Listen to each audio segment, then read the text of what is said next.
Thank you, Jerry. Next is Erin Wilcox. She's going to read some of her work that's not in Stoneboat, as well as the piece, the prose poem that appears in Stoneboat. And since she came all the way from Arizona, wanted to make sure to give her some good time. So please welcome Erin.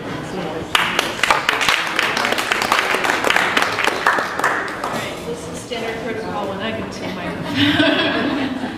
There you go. Alrighty. Thank you, everybody, and especially thanks to everybody who makes Stoneboat possible. Being acquainted with Signy, I'm aware of the kind of effort that has gone into birthing this baby, and I think it's a really special publication. So thank you very much.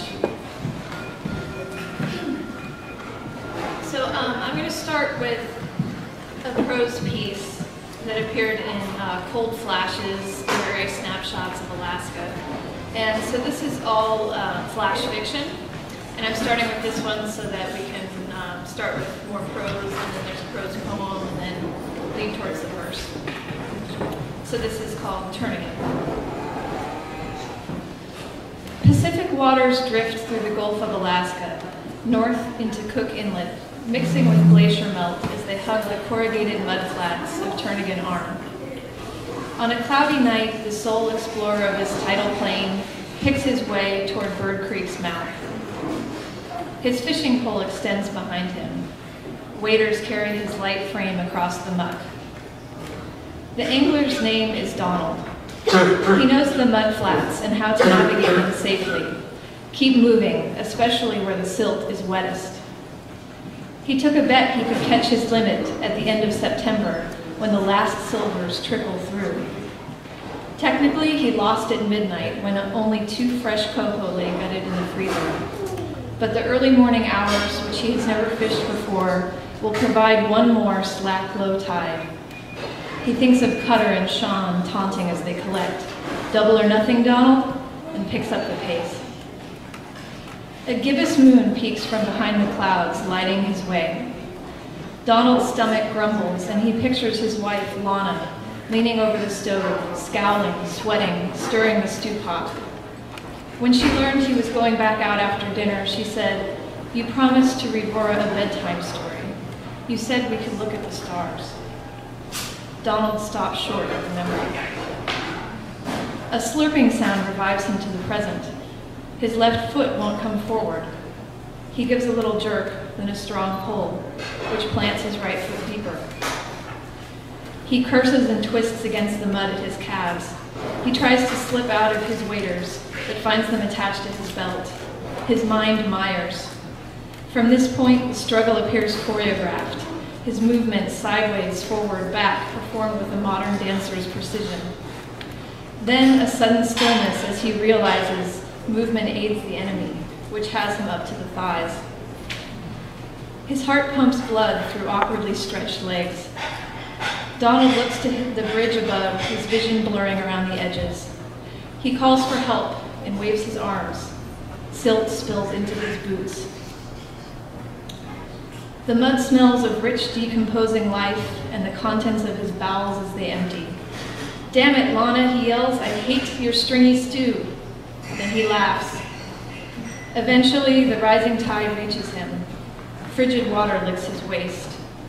The moon slips behind a cloud, and he thinks it would be better if there were stars, like the night of Aurora's birth. Donald recalls that miracle moment when his daughter's body slipped from the cavity where he planted her, coated in brownish red. He remembers Lana's face, how she smiled with wet eyes. He savors the crisp air in his lungs and the sound of rushing water.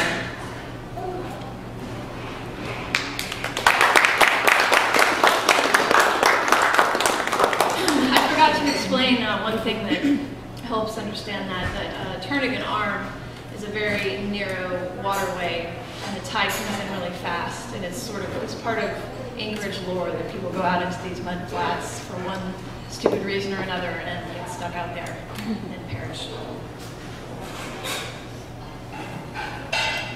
So this is the prose poem that appears in Stoneboat. It's called Umberto, I Just Saw the News. My husband and I were in the middle of an argument. He saying, "Come off it and spend time with me," when your picture came up on the CNN website. Slumped and forward-reaching, you were surrounded by an armed escort, men with guns, on your way to the Spanish consulate after your kidnappers released you. Mandy called all the people she knew in high places.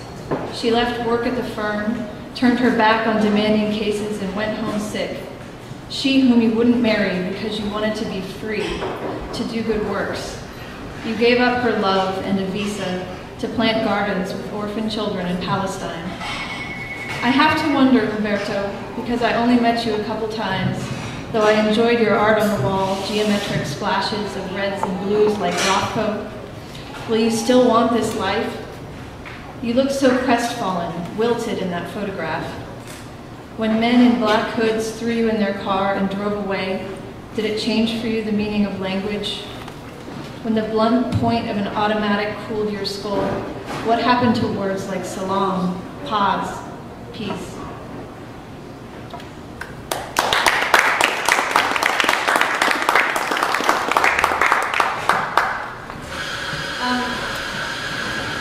And so this poem is also set in Alaska, and it's for a friend of ours who was killed when we were up there.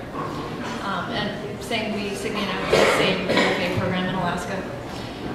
And one of the things that Jason and I got to experience together was being on the same softball team the summer before his life was taken. So this one's for Jason. It's called Shock Absorption. It wasn't long ago, less than a year, that I slipped on this batting glove twice a week all summer. The same grubby glove that sits before me now was then new, bought to reduce the shock of rough vibration when my aim was off, which was most times. But you kept on pitching me, made fun of my blinding Alaska Irish legs. You stepped up every game, and when you smiled, the whole team laughed. And when you got down, I felt the drag from first, punched my glove thinking, shake it off, buddy, shake it off. Jason, I remember the day you showed up with a new bat for the team. We named it Excalibur. It shone white in the sun, and I fawned over it to let you know how nice it was. None had money to spare on this team of writers, waiters, and bartenders. One Saturday morning, we hardcore bar leaguers rallied once again to shag a few balls and sweat out our Friday night sins. You took Excalibur in hand and swung. I caught the dull sound of impact when the barrel gave.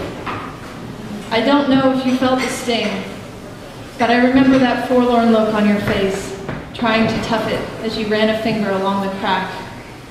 It is the same look I wear now when I remember the Chugach Mountains yawning around our little diamond, and think of your heavy-lidded eyes beneath the cap rim, the spark behind earthen irises that was never meant to stay.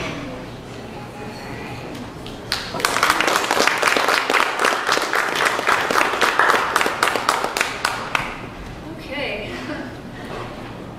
And on a totally different tonal note, this poem has a little bit of a story behind it at this point, because I read it on a radio show called The Poet's Moment in Tucson, and they played it once, and then they pulled it because it was too racy. So it's from the point of view of an upright bass, and so I was quite surprised that a poem from the point of view of an inanimate object was too racy for radio, but there it is. So this is, and it's my husband is an upright bass player, so it's also kind of a memorial piece to his bass, which actually perished when he was visiting me in Alaska.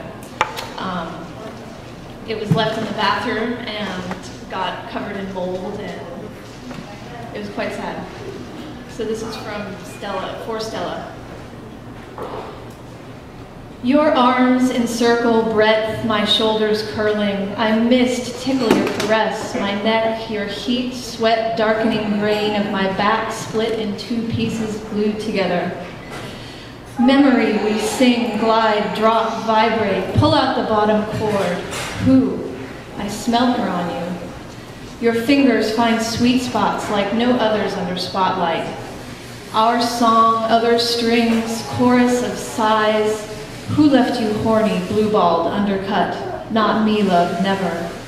Two-timing bastard, like a triple meter, like to give it to me good. Glide, drop, vibrate, pull it out long, lift off slow. She can't respond like this, you know. Pluck, pluck, sforzando, pianissimo, spiccato, fake it, hang on, we'll get back in. You want to play. Don't hang me in the bass room worse than lonely. Music, we still can't get under it, love. Memory, depths, knots, rings, fiber, maple, huddled together, forest. Cool breeze, my arms waiting wide, full turn of seasons, past a day, highs, lows, no time to achieve anything, music. Memory, men who cut blocked, long hours without you.